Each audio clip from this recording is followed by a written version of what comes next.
Assalamualaikum warahmatullahi wabarakatuh.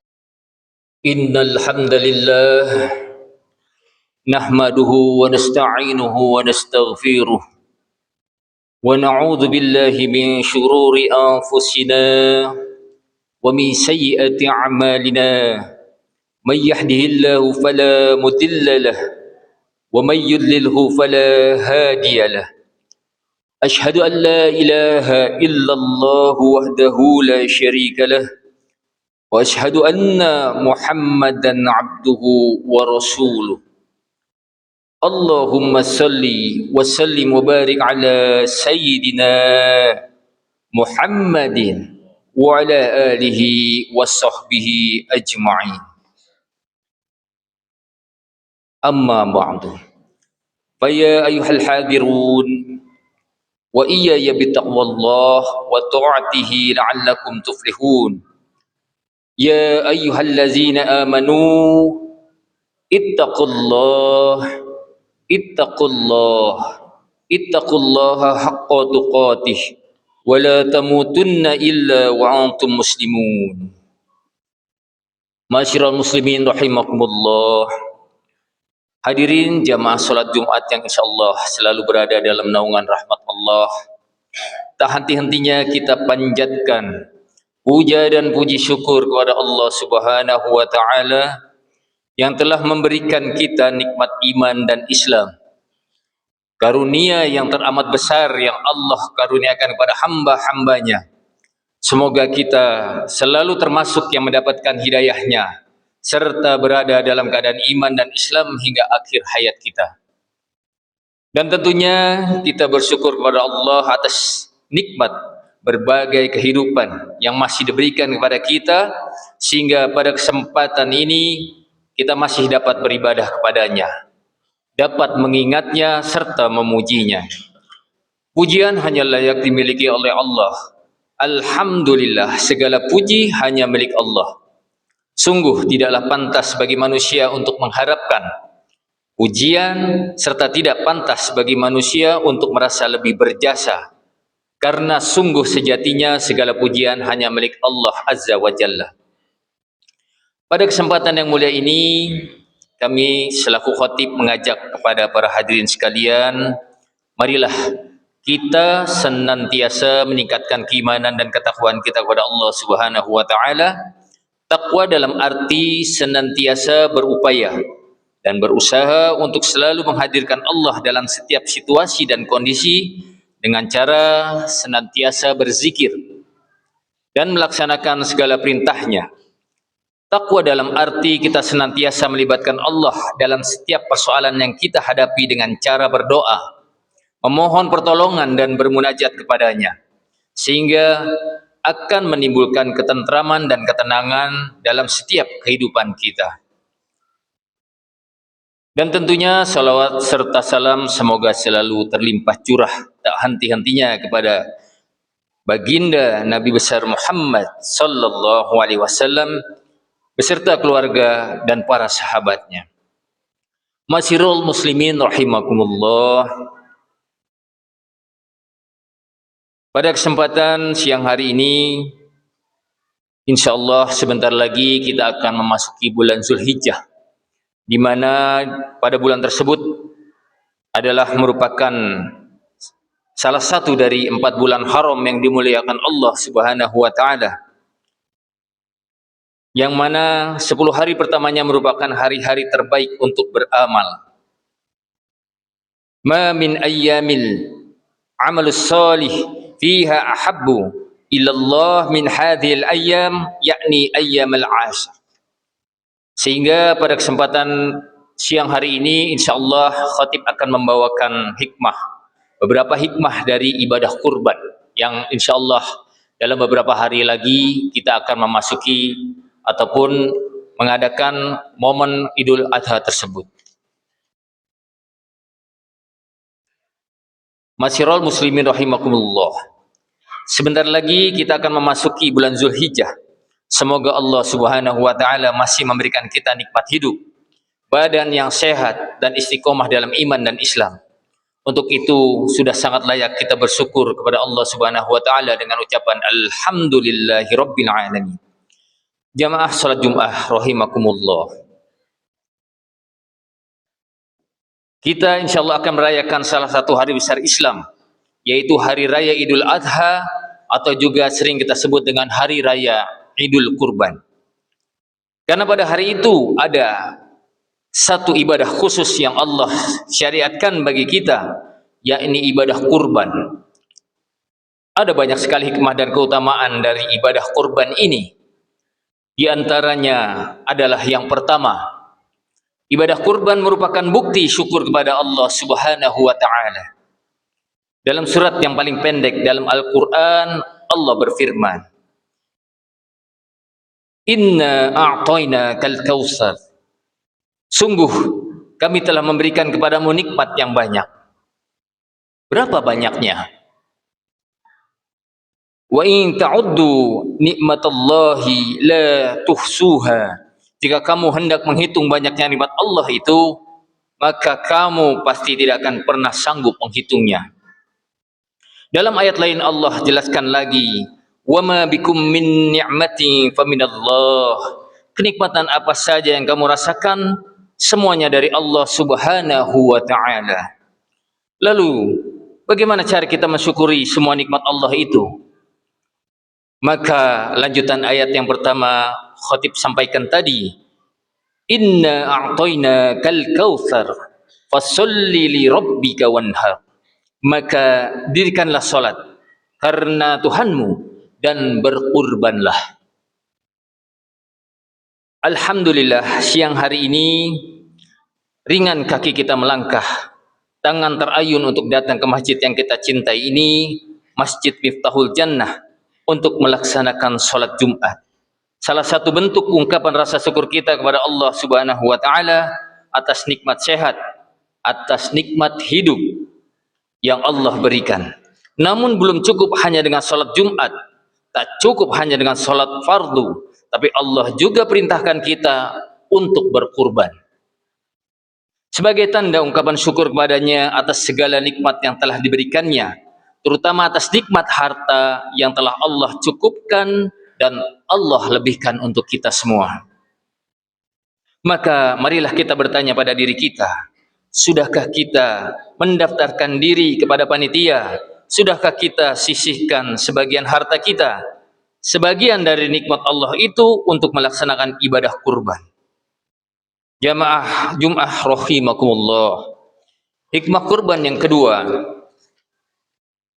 kurban merupakan bukti kepatuhan dan ketaatan kepada Allah. Karena kurban akan mengajarkan kita tentang keikhlasan, kepatuhan dan ketaatan dalam menjalankan perintah Allah Subhanahu wa taala sebagaimana yang dicontohkan oleh Nabi Ibrahim alaihi salam. Demi menjalankan perintah Allah, Nabi Ibrahim sanggup memberikan harta yang paling ia cintai, sanggup mengorbankan apa yang paling ia sayangi. Ia rela menyembelih anak kandungnya Ismail alaihi salam, seorang anak yang sudah begitu lama dinantikan kehadirannya. Siang malam beliau berdoa kepada Allah Subhanahu wa taala, "Rabbi habli minas solihin." Ya Tuhanku, anugerahkanlah kepadaku anak yang soleh. Namun ketika anak itu datang, selagi eratnya berkasih sayang, Nabi Ibrahim diuji oleh Allah. Sanggupkah dia mengalahkan rasa cintanya kepada anak dengan cintanya kepada Allah? Sanggupkah ia mengorbankan apa yang ia cintai demi ketaatannya kepada Allah? Dan alhamdulillah, Nabi Ibrahim lulus dengan ujian itu. Maka begitu pula dengan kita, apakah kita akan lulus dengan ujian Allah ini atau tidak? Apakah kita bisa mengalahkan kecintaan kita kepada harta dengan cinta kita kepada Allah? Apakah kita bisa melawan nafsu cinta dunia demi patuh kepada perintah Allah? Allah Ta'ala tidak minta anak kita. Allah Ta'ala tidak minta jantung hati belayan jiwa kita. Karena pasti kita tak akan sanggup memberikannya. Dan Allah tahu itu. La yukallifullahu nafsan illa wus'aha. Maka yang diujikan Allah hanya apa yang sesuai dengan kemampuan kita. Yang diminta Allah hanya sebagian kecil dari nikmat yang telah Allah berikan sebagai bentuk bukti kepatuhan dan ketaatan kita kepadanya. Masyiral muslimin rahimakumullah. Selanjutnya yang ketiga, ibadah kurban mempunyai keutamaan dan balasan pahala yang besar dari Allah Subhanahu wa taala. Betapa besar pahala berkurban? Berapa besar? Dalam hadis riwayat Ibnu Majah, Nabi bersabda, "Bikulli sya'aratin hasanah." Pada setiap bulunya terdapat satu kebaikan atau pahala. Bisa jadi hadis ini bermakna kiasan ataupun makna yang sesungguhnya. Nabi ingin mengungkapkan betapa besar pahala berkurban, karena tidak ada kita yang mampu menghitung berapa banyak bulu yang ada pada hewan kurban itu. Dan dalam hadis yang lain, riwayat Ibnu Majah, Nabi sallallahu alaihi wasallam bersabda, "Wa innahu la ya'ti yaumal qiyamah biquruniha wa azlafiha wa ash'arih." Sesungguhnya pada hari kiamat hewan kurban itu akan datang dengan tanduk-tanduknya, kuku-kukunya dan bulu-bulunya, menjadi saksi dan memberikan pertolongan bagi orang-orang yang berkurban. Dan ketika hewan kurban itu disembelih, sebelum darahnya menetes ke tanah, maka ridha Allah sudah terlebih dahulu sampai untuk orang yang berkurban.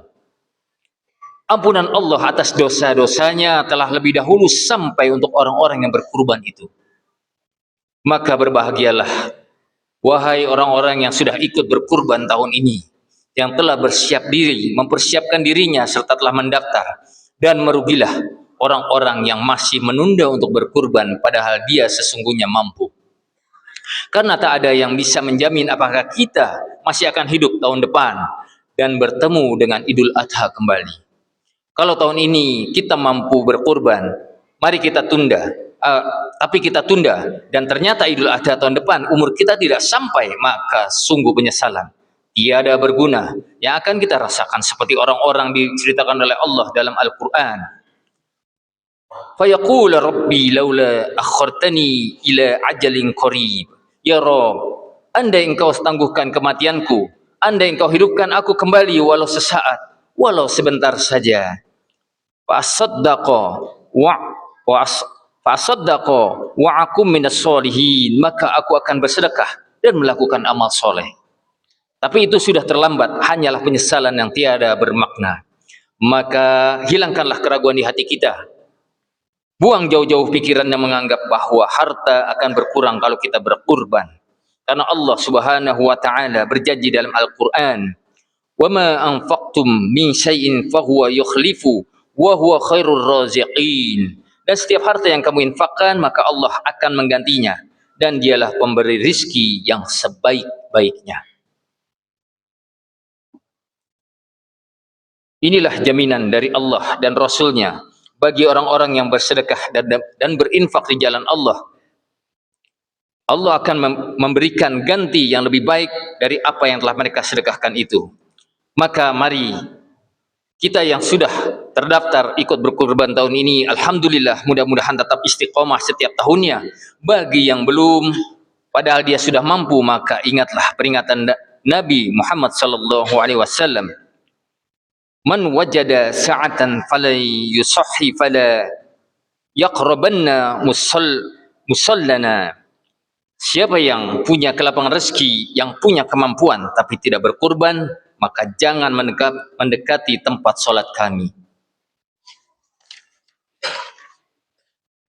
Dan bagi kita yang ingin tetapi belum mampu berkurban tahun ini, maka paling tidak kita berniat dalam hati dan bersungguh-sungguh dengan niat itu. Ada usaha kita untuk mewujudkannya. Bisa dengan menabung mulai hari ini, sedikit demi sedikit, dan dari penghasilan kita tabung agar kita bisa ikut berkurban tahun depan. Dan juga tak lupa selalu kita berdoa kepada Allah agar Allah senantiasa memudahkan kita, melembutkan hati kita untuk ikut berkurban, bersedekah, berinfak dan berwakaf di jalan Allah Subhanahu wa taala. Amin ya rabbal alamin. بارك الله لي ولكم في القرآن العظيم ونفعني وإياكم بما فيه من الآية والذكر الحكيم وتقبل مني ومنكم تلاوته إنه هو السميع العليم أقول قولي هذا أستغفر الله لي ولكم ولسائر المسلمين والمسلمات والمؤمنين والمؤمنات فاستغفروه إنه هو الغفور الرحيم. الحمد لله، الحمد لله رب العالمين، والصلاة والسلام على أشرف الأنبياء والمرسلين، وبه نستعين على أمور الدنيا والدين، وعلى آله وصحبه أجمعين. أشهد أن لا إله إلا الله وحده لا شريك له، وأشهد أن محمدا عبده ورسوله لا نبي بعده. اللهم صل وسلم وبارك على سيدنا محمد وعلى آله وصحبه مجاهدين الطاهرين. أما بعد، فيا أيها الحاذرون وإياي بتقوى الله وطاعته لعلكم تفلحون. يا أيها الذين آمنوا اتقوا الله، اتقوا الله، اتقوا الله حق تقاته ولا تموتن إلا وأنتم مسلمون. وتزودوا فإن خير الزاد التقوى. أعوذ بالله من الشيطان الرجيم. بسم الله الرحمن الرحيم.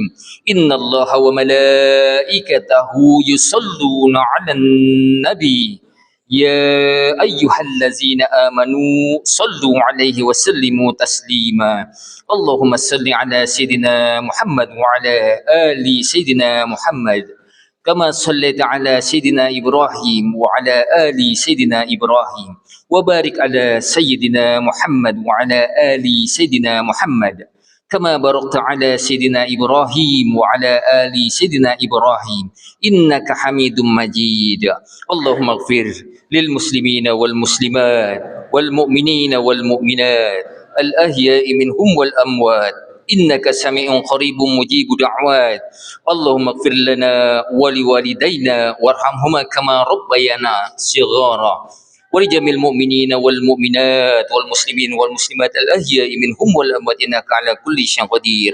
ربنا اغفر لنا ولإخواننا الذين سبقونا بالإيمان ولا تجعل في قلوبنا غلا للذين آمنوا إنك رؤوف رحيم. ربنا ظلمنا أنفسنا ولم تغفر لنا وترحمنا لنكونن من الخاسرين. ربنا ولا تحمل علينا إسرا كما حملته على الذين من قبلنا. ربنا ولا تحملنا ما لا طاقة لنا به واعف عنا واغفر لنا وارحمنا أنت مولانا فانصرنا على القوم الكافرين. ربنا آتنا في الدنيا حسنة وفي الآخرة حسنة وقنا عذاب النار. عباد الله، إن الله بالعدل والإحسان وإيتاء ذي القربى وينهى عن الفحشاء والمنكر والبغي يعظكم لعلكم تذكرون. فاذكروا الله العظيم واذكركم ولذكر الله أكبر. أقيم